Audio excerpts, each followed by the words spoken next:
طریقے سے یہ بھی ان کا عقیدہ ہوتا تھا کہ بدشگونی کا عقیدہ قریباً ہر دور کے اندر چلتا ہے، کہ ہر دور کے اندر بدشگونی آتی ہے اور ہر دور کے اندر مشکلات کا جو سبب بنتا ہے۔ تو نبی علیہ الصلوۃ والسلام نے اس چیز سے بھی منع فرمایا۔ علماء اور محدثین نے لکھا ہے کہ بہت سے جاہل ماہ سفر کو منحوس سمجھتے ہیں، کہ بہت سے جاہل ماہ سفر کو منحوس سمجھتے ہیں، بسا اوقات وہ اس مہینے میں سفر کرنے سے رکتے ہیں اور بسا اوقات وہ اس مہینے کو منحوس اور بدشگون سمجھتے ہیں۔ تو اللہ تعالیٰ کے حبیب علیہ الصلوۃ والسلام نے فرمایا، حضور نے فرمایا لا عدوا ولا طیارتا ولا حامتا ولا سفرا۔ سبحان اللہ، یہ بھی بخاری شریف کی حدیث ہے، صحیح بخاری کی حدیث۔ نبی علیہ الصلوۃ والسلام نے فرمایا لا عدوا، حضور علیہ السلام نے فرمایا کہ کوئی بھی بیماری متعدی نہیں ہوتی، از خود کوئی بیماری نقصان دہ نہیں ہوتی ہے۔ انسان کو اگر کوئی بیماری لگتی ہے یا کوئی بخار ہو جاتا ہے یا کوئی تکلیف ہوتی ہے تو اب اس کے لیے کیا فرمایا؟ اس کے لیے اللہ نے علاج رکھا ہے، کوشش رکھی ہے، شفا رکھی ہے، صبر رکھا ہے۔ اور نبی علیہ الصلوۃ والسلام نے فرمایا کہ جب کسی کو بخار ہو نا، حضور نے فرمایا کہ بخار کو برا نہ کہو۔ کیا فرمایا؟ بخار کو برا نہ کہو۔ فرمایا کہ یہ انسان کے گناہوں کو اس طرح جلا دے گا کہ جب جسم کے جس حصے کو کوئی تکلیف پہنچتی ہے وہ حصہ اللہ جہنم کی آگ سے حرام کر دیتا ہے، اس پر جہنم کی آگ حرام ہو جاتی ہے۔ اس لیے فرمایا کہ دنیا میں اگر کسی کو کوئی بیماری یا تکلیف پہنچے تو وہ یہ سمجھ لے کہ اللہ تعالیٰ چاہتا ہے کہ میرا یہ بندے کی سزا دنیا میں ہی پوری ہو جائے، آخرت میں اس کی بخشش ہو جائے۔ اس لیے فرمایا کہ کسی بھی تکلیف کو، کسی بھی چیز کو، تو وہ کیا کہتے تھے کہ سفر کا مہینہ یہ بدشگونی کا مہینہ ہے اور یہ جو ہے وہ توہم پرستی کا مہینہ ہے۔ تو حضور نے فرمایا لا عدوا، حضور نے فرمایا کوئی بیماری از خود متعدی نہیں، ولا طیارتا، نہ ہی کوئی کسی قسم کی بدشگونی کی اسلام کے اندر گنجائش ہے، بدشگونی کی بھی اسلام کے اندر گنجائش نہیں ہے۔ اللہ تعالیٰ نے وہی ہے جو انسان کے نصیب میں لکھ دیا ہے، وہ اس کو مل کر رہے گا۔ اپنے نصیب کے علاوہ کوئی انسان کوئی چیز حاصل نہیں کر سکتا۔ فرمایا کہ ولا حامتا، اور وہ یہ کہتے تھے کہ اس مہینے کے اندر جو ہے وہ کہتے تھے کہ یہ الو کی نحوست ہوتی ہے۔ پھر یہ کرتے پرندوں کو اڑاتے تھے، اور پرندہ اگر کبوتروں کو پکڑ کے اڑاتے تھے، اڑا کر کے کرتے تھے کہ اگر کبوتر اڑتے ہوئے دائیں طرف چلا گیا تو کہتے تھے پھر یہ کام ہمارے لیے بہتر ہے، اگر وہ اڑتے ہوئے ہوا کے رخ میں بائیں طرف مڑ گیا تو کہتے تھے ہو یہ کام تو سڑے ہوتے بڑا مشکل ہے۔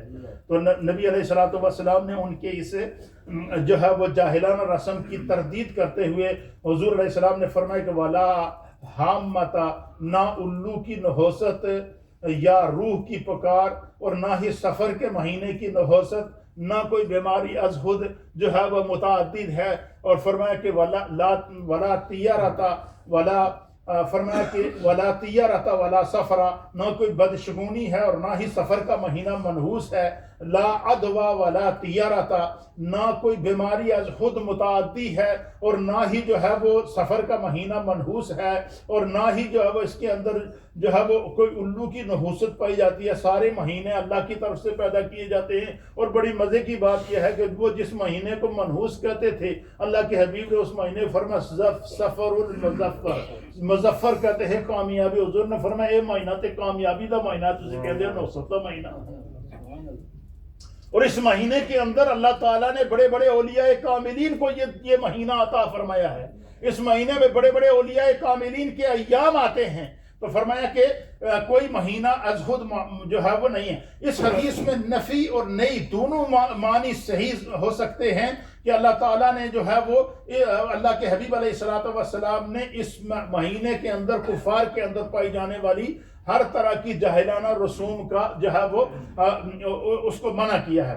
پھر اسی طریقے سے اللہ تعالیٰ نے سورۃ الحدید کے اندر ارشاد فرمایا ما اصاب من مصیبت فی الارض ولا فی انفسکم الا فی کتاب من قبل، فرمایا کہ کوئی مصیبت نہ زمین پر پہنچتی ہے نہ تمہاری جانوں پر مگر ایک کتاب میں ہے اور اسے پہلے ہی اسے پیدا کر دیا گیا۔ فرمایا کہ اللہ تعالیٰ نے جو تقدیر لکھی ہے اس تقدیر کے علاوہ کسی قسم کا کوئی جو ہے وہ چیز جو ہے وہ جو انسان یہ کہے کہ یہ ہمارے لیے نقصان دہ ہے، یہ ہم اس میں یہ کام نہ کریں، فرمایا تقدیر میں جو چیز لکھی گئی ہے، جو اللہ تعالیٰ نے دین کی حلت اور حرمت کو بیان کر دیا ہے، اللہ کے حبیب علیہ الصلوۃ والسلام نے شریعت کے دائروں کے اندر جو چیز ہمیں عطا کر دی ہے، ہمیں اس کے اوپر عمل کرنا ہے۔ پھر اسی طریقے سے قرآن کریم سورہ شورى کے اندر فرمایا وَمَا أَصَابَكُم مِّن مُّصِيبَةٍ فَبِمَا كَسَبَتْ أَيْدِيكُم، فرمایا کہ جو بھی مصیبت تم پر پڑتی ہے وہ تمہارے کیے ہوئے اعمال کی وجہ سے ہے۔ ایک اور مقام کے اوپر اللہ تعالیٰ نے قرآن کریم سورہ توبہ کے اندر فرمایا قُل لَن يُصِيبَنَا إِلَّا مَا كَتَبَ اللَّهُ لَنَا، فرمایا کہ ہر کوئی مصیبت وہی، ہر چیز وہی تمہیں نصیب پہنچے گی جو خدا کی طرف سے تمہارے نصیب کے اندر لکھ دی گئی ہے۔ تو اسی لیے اللہ تعالیٰ کے حبیب علیہ الصلوۃ والسلام نے جو ہے وہ ان تمام جاہلانہ رسومات کی تردید کی ہے۔ از خود کوئی چیز منحوس نہیں ہے، از خود کوئی کام منحوس نہیں ہے۔ ہم مسلمان ہیں اور مسلمان کا کام کیا ہے؟ دین پر عمل کرنا۔ مسلمان کا کام کیا ہے؟ شریعت پر عمل کرنا۔ اللہ نے حرام بھی بیان کر دیا، حلال بھی بیان کر دیا۔ رسول اللہ نے دین اور شریعت کے احکام کو مکمل کر کے اللہ تعالیٰ نے آپ کے وجود کے اوپر الیوم اکملت لکم دینکم واتممت علیکم نعمتی ورضیت لکم الاسلام دینا کا تاج پہنا کر ان الدین عند اللہ الاسلام کہہ کر کے اسلام کے احکام کو اللہ اور اس کے رسول نے بیان کر دیا ہے۔ اس لیے میرے دوستو، زمانے کی جہالت کے اندر آ کر دین سے کبھی دوری اختیار نہیں کرنی۔ ہم مشکل میں کیوں پڑے ہیں؟ ہم نے سنت رسول کو چھوڑ دیا ہے۔ ہم مشکل میں کیوں پڑ گئے ہیں؟ کہ ہم نے دین کو چھوڑ کر توہمات کو اختیار کر لیا ہے۔ تو اس لیے اپنے آپ کو دین کی طرف لانا، سنت کی طرف لانا، سیرت رسول کی طرف لانا، احکام دین کی طرف لانا، یہ اسلام کا اور مسلمان کا شعار ہے۔ اللہ تعالی ہمیں دین کو سمجھنے کی توفیق عطا فرمائے۔ اعوذ باللہ من الشیطان الرجیم، بسم اللہ الرحمن الرحیم۔ الصلاۃ والسلام علیک یا سیدی یا رسول اللہ وعلی آلک و اصحابک یا سیدی یا حبیب اللہ۔ الصلاۃ والسلام علیک یا سیدی یا نبی اللہ وعلی آلک و اصحابک یا سیدی